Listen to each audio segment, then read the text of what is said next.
Good morning! Good morning, Papa. Good morning. Good morning. Lalakad kami ni Habi papunta sa bilihan ng miswa. So, kakain kami ng miswa. Breakfast namin. So, pass muna ako sa binibili ko dito. Tsiempao. So, this is the view. 这个去这边就好，是不是？ Doon sa dulo, ayun doon. Bilihan ng miswa. Mienshen. Bili tayo ng mienshen. Bili tayo ng mienshen. So, ayan, mga langga ang ating bibilihan. Diyan. Sa cart. So, let's go! Oh!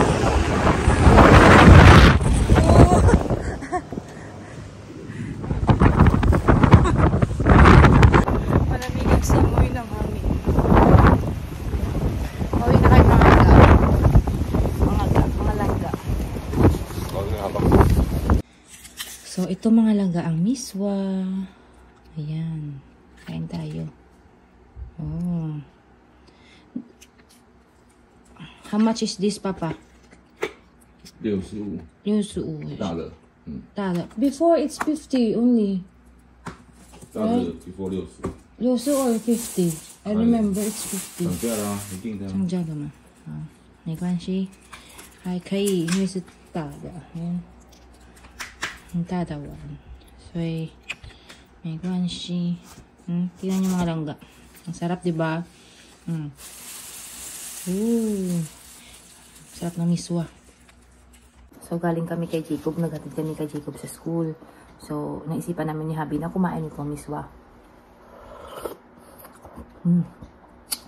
Napakasarap.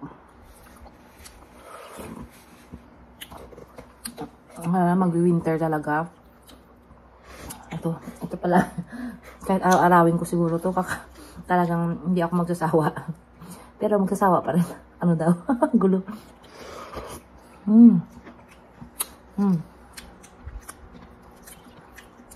Mienshen.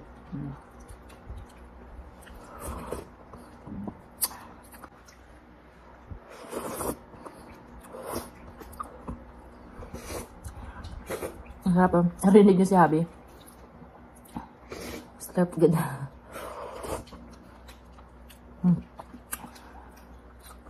Ang sarap. Tapos yung lamang loob niya,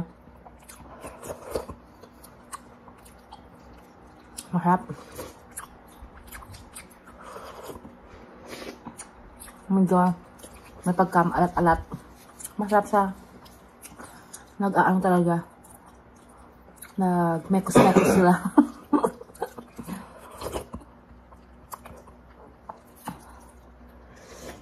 Sarap. Meron itong nilalagyan ng oyster. Kaya lang, nung last time na kumain ako ng oyster, sumakit yung tiyan ko. Kaya hindi ko na pinalagyan ng oyster.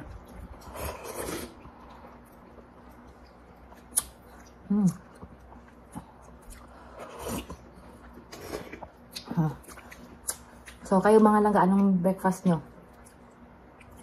Itong breakfast namin ni Habi. So, tara. Kain tayo. I-enjoyin ko muna ito.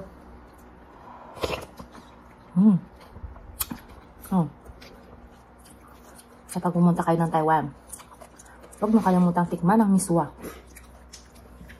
Sarap.